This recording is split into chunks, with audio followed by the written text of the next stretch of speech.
Showcase Beautiful in Pelham's Ballantree. Colleen and David Black, Keller Williams Realty, 356-5412. Call on Colleen. This is your Weather Xtreme video for Sunday, September the 6th, the middle of the Labor Day weekend. And I'm meteorologist Brian Peters. Thanks for tuning in. And what an interesting day we had yesterday, and don't think it's going to be quite as wet today. Our Skycam network shows a good deal of clouds as we look out over the Mount Cheaha Skycam, and clouds also visible as the lights are beginning to wink out in downtown Jasper. And a little bit of fog, but nothing too serious out there this morning.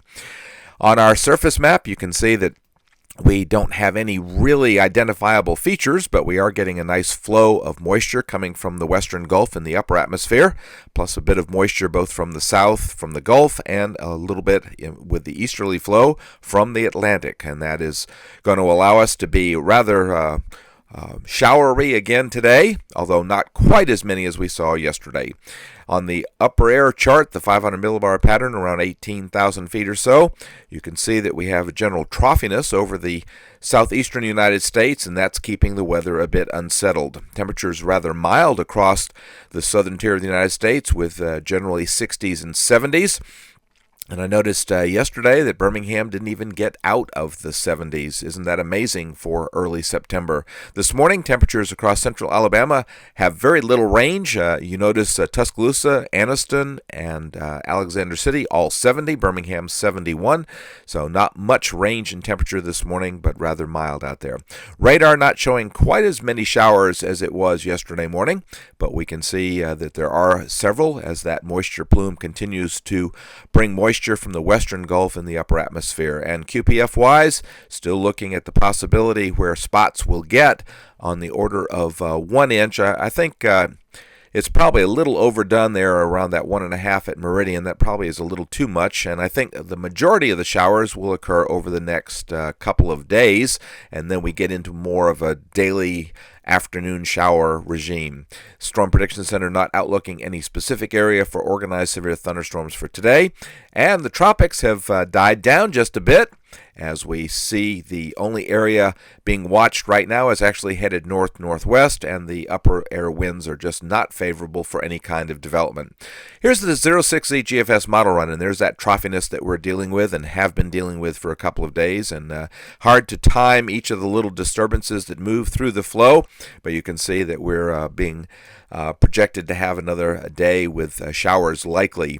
For tomorrow, Monday, Labor Day, the troughiness is still there, but not quite as broad as it was, but that will still keep us a bit unsettled, but I think maybe the shower coverage will be a little bit less. On Tuesday, the shower coverage drops off fairly significantly, and I think probably that could be one of our drier days this week.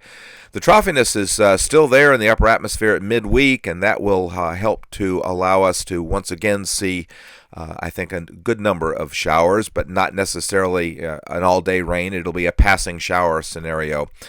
That trough begins to get a little further to our east, which should help to dry us just a little bit on Thursday, but watch what's happening upstream as we see another significant short wave moving into the eastern U.S. trough, and that will help to bring us a front by next weekend. And there you go, you can see the showers once again. And then on Friday, the front is coming through the Ohio River Valley, and by Sunday, you can see that we've developed a pretty good closed low just north of the Ohio River Valley, and that should help to swing a front down into the area. And notice those thicknesses a little bit cooler, so we should see some cooler temperatures maybe by the first of next week.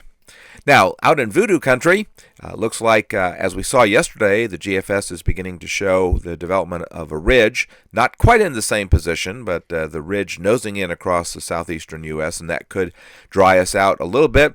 And then by the 21st, a very sharp trough over the northeastern United States and a big ridge over the central U.S., which should dry out the central part of the country, and certainly that could be some rather chilly temperatures for New England.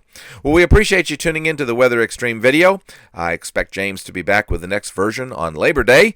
You know, no rest for the weary when you have to do television, so he should be back in the saddle tomorrow morning. In the meantime, I hope that you enjoy your Sunday. Godspeed.